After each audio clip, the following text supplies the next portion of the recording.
አብዛኞቹ ወንዶች በጣም እስኪፈረድባቸው ድረስ የማይገጥሟቸውን ወይም የማይገነዘቡትን ነገር ልንገራችሁ። ወንዶች አብዛኛውን ጊዜ ህይወታቸውን የሚያጡት በጠላቶቻቸው አይደለም። ህይወታቸውን የሚያጡት በመረጧቸው ሴቶች ምክንያት ነው። ሁልጊዜ የሚሰብርህ ክህደት ብቻ አይደለም፣ በፍጹም ያልጠበቅከው የጉልበትህ የሰላምህና የትኩረትህ ቀስ በቀስ መሟጠጥ ነው። የወደቀው ማንኛውም ታላቅ ሰው በፈተና ምክንያት ብቻ አልወደቀም። የወደቀው ለተሳሳተ ሴት የህይወቱን በር ስለከፈተ ነው። የተሳሳተ የህይወት አጋር ዓላማህን፣ ገንዘብህን፣ ስነ ስርዓትህን አልፎ ተርፎም ለራስህ ያለህን ክብር እንድታጣ ያደርግህ ይችላል። ሆኖም ግን ወንዶች ምልክቶቹን ችላ ማለታቸውን ይቀጥላሉ። ይሄ ቪዲዮ የምሰራው ሴቶችን ለመቃወም አይደለም፣ የወንዶችን ጊዜያቸውን፣ ገንዘባቸውን፣ የአእምሮ ጤናቸውንና ጣፈንታቸውን ለመጠበቅ ነው። ስለዚህ በፍጹም ልትቀርቧቸው የማይገቡ 6 የሴት አይነቶችን እዘረዝራለሁ። መጀመሪያ ላይ ጉዳት የሌላቸው የሚመስሉ ግን መጨረሻ ላይ የሚያጠፉ 6 ባህሪያት ናቸው። የመጨረሻዋ ላይ ትኩረት አድርግ፣ ምክንያቱም ጥሩ ወንዶች የሚሰሩት በጣም አሳማሚ ስህተት እሱ ስለሆነ የክብርህን ደም የምታፈስና ፈጽሞ ልትገባባቸው የማይገቡ ጦርነቶች ውስጥ ጥላህ የምትሄድ ናት። አሁን ሳቢሳን ሰብስክራይብ አድርግና እንጀምር። የምክር አገልግሎት የምትፈልጉ ካላችሁ በ0964732036 በቀጥታ የስልክ መስመር እንዲሁም ቴሌግራም ላይ ማግኘት ትችላላችሁ። አብራችሁን ቆዩ።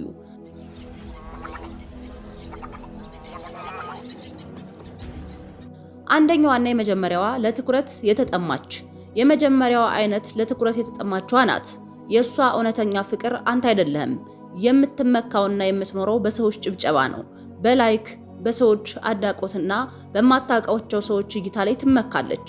ታማኝነትህን፣ ትኩረትህን፣ ፍቅርህን ብትሰጣትም በፍጹም አይበቃትም። ምክንያቱም ፍላጎቷ ገደብ የለሽ ነው። ከሌሎች ወንዶች ጋር እየተወዳደርክ ይመስልሃል፣ ግን አይደለም። አንተ እየተወዳደርክ ያለኸው ከመላው ዓለም ጋር ነው። እውነቱ ግን ይሄ ነው። በህይወት ያለ ማንኛውም ሰው ከኢንተርኔት በላይ ትኩረት ሊሰጣት አይችልም። ካርል ዩንግ እንዳለው ሰዎች ለራሳቸው እንኳን ሳይቀር የሚሳሳቱበትን ጭምብል ያደርጋሉ።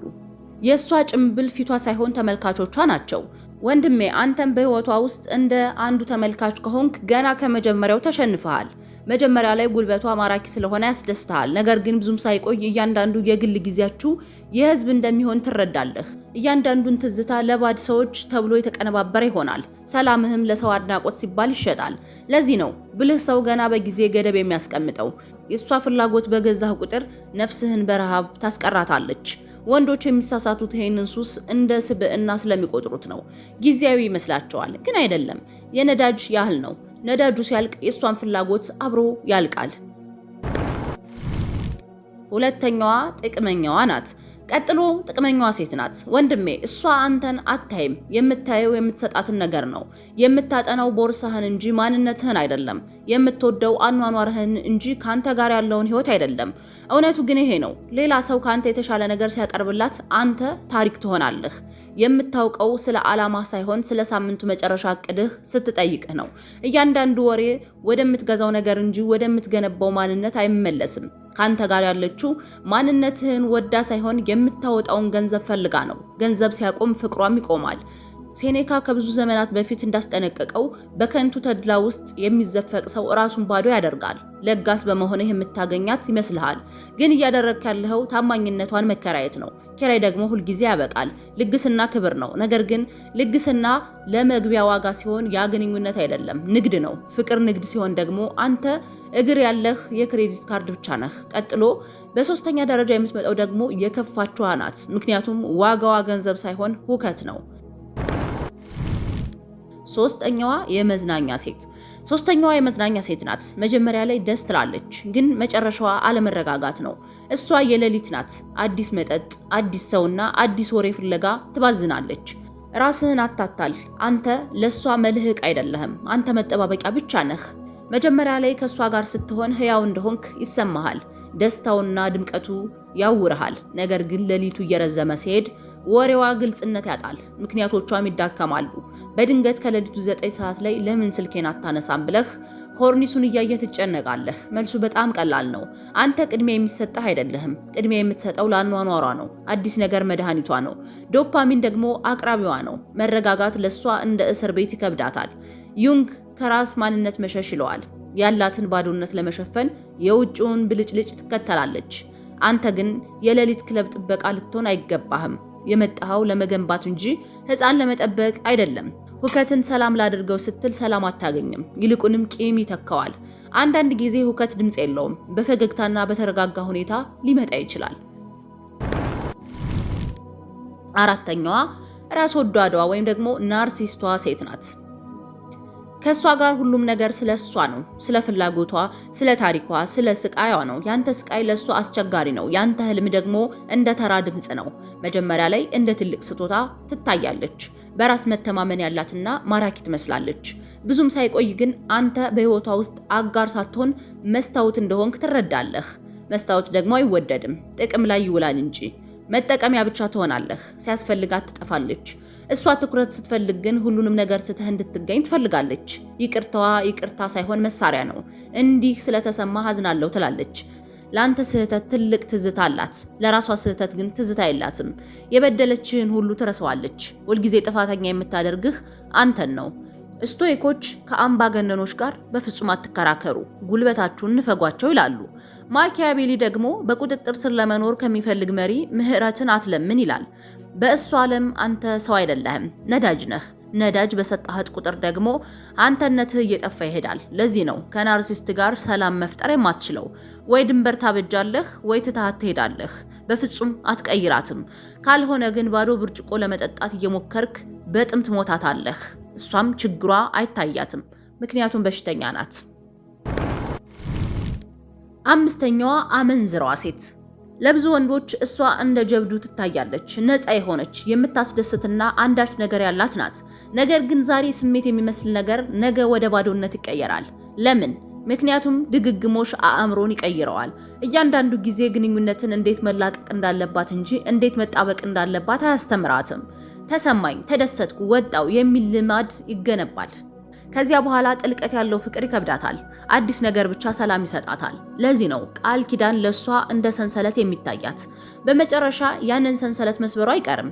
መጀመሪያ ላይ አንተ የተመረጥክና የተለየህ ይመስልሃል።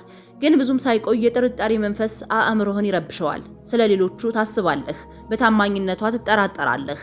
መረጋጋትን ስትጠይቃት ቁጥጥር ትለዋለች። አትቆጣጠረኝ ትልሃለች። ወንድሜ ስማኝ፣ ለሷ መቀራረብ ርካሽ ከሆነ ታማኝነት ሁል ጊዜ ውድ ይሆንባታል። ዋጋውን የምትከፍለው ደግሞ አንተ ነህ። ስቶይኮች ስነ ስርዓትን በሁሉም የህይወት ክፍል ያስተምራሉ። በገንዘብና በጤና ብቻ ሳይሆን ወደ አልጋህ የምታስገባውንም ጭምር። ደረጃ የሌለው ወንድ በራሱ ህይወት ውስጥ እንደ ግድግዳ ነው። ሴቷ ድንበሩን ትሰብርበትና በራሱ ቤት እንግዳ ታደርገዋለች። ስድስተኛዋ እና የመጨረሻዋ ሴት፣ የማትወድ ሴት። ጥሩ ወንዶችን የሚሰብረው ትልቁ ነገር ይሄ ነው። የማትወድ ሴት ያንተ መኖር ደስ ሊላት ይችላል።